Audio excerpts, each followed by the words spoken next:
di video kali ini saya akan membahas bagaimana sih digitalisasi media itu dapat membawa tantangan yang baru dalam keberlanjutan, terutama di dalam dunia penyiaran ya.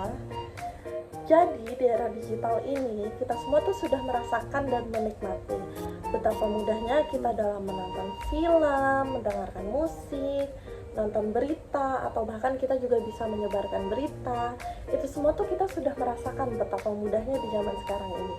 Tapi tahu nggak sih kalian bahwa aktivitas digital media ini juga ada dampaknya loh untuk lingkungan. Beberapa dekade lalu, penyiaran televisi dan radio tradisional sangatlah mendominasi dengan produksi konten yang membutuhkan banyak kertas, peralatan berat, dan bahkan perjalanan jarak jauh untuk liputan. Namun, sekarang ini teknologi semakin berkembang. Semua beralih ke media digital, sehingga peliputannya pun menjadi lebih cepat, lebih praktis, dan bahkan hemat biaya. Dan tayangannya pun kita dapat menonton dimanapun dan kapanpun.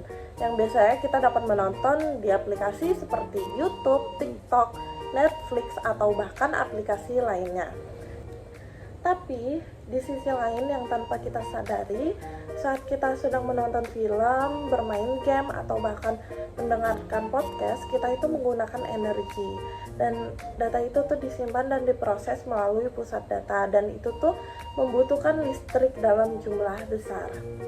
Dan menurut International Energy Agency, data center dan jaringan internet di dunia ini mengkonsumsi 1-2% listrik di dunia.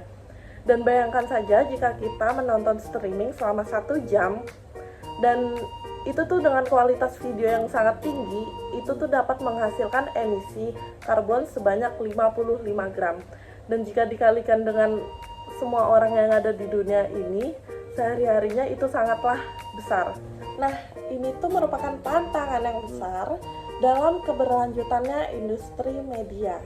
Karena bagaimana sih kita tuh dapat terus menikmati layanan digital tanpa kita tuh merusak lingkungan, karena tanpa disadari itu kita juga sudah mulai merusak lingkungan gitu loh. Di sini tuh ada beberapa permasalahan yang perlu lebih kita perhatikan ke depannya. Yang pertama itu ada ketergantungan yang tinggi terhadap server dan infrastruktur digital besar. Yang kedua itu ada overproduksi konten. Overproduksi konten, kenapa jadi masalah sih? Kenapa bisa jadi masalah? Itu tuh karena dengan kita memproduksi konten yang banyak, sehingga itu menimbulkan penguploadan data yang besar, padahal tuh juga jarang digunakan gitu loh kan. Itu tuh dapat menimbulkan masalah ke depannya. Dan yang terakhir itu, tidak semua media server itu menggunakan energi yang terbarukan. Nah, dari permasalahannya itu semua tadi yang saya sebutkan, kalau tidak cepat-cepat dikelola dengan benar, itu dengan adanya pertumbuhan media digital itu malah dapat membuat krisis iklim. Nah, untungnya menurut saya tuh udah ada langkah-langkah yang inovatif untuk mengatasi permasalahan yang tadi. Contohnya tuh seperti Netflix itu berkomitmen untuk mencapai net zero emission pada tahun 2022. Yang kedua itu ada BBC menjalankan studio produksi yang memakai listrik tuh 100% dari energi terbarukan.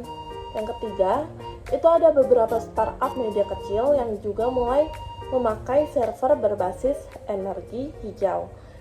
Selain itu, kita sebagai konsumen, kita tuh juga harus bisa ikut berkontribusi.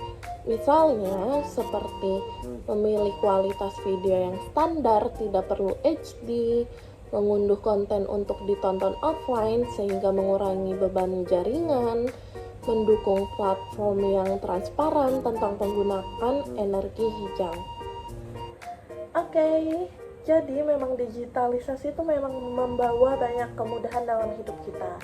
Tapi mulai dari sekarang kita harus lebih bijak demi masa depan penyiaran yang tidak hanya sekedar canggih, tetapi juga berkelanjutan. Mulai dari diri kita sendiri, dari pilihan kita saat menonton, mendengarkan, dan menyebarkan informasi. Cukup sekian, terima kasih sudah menyimak.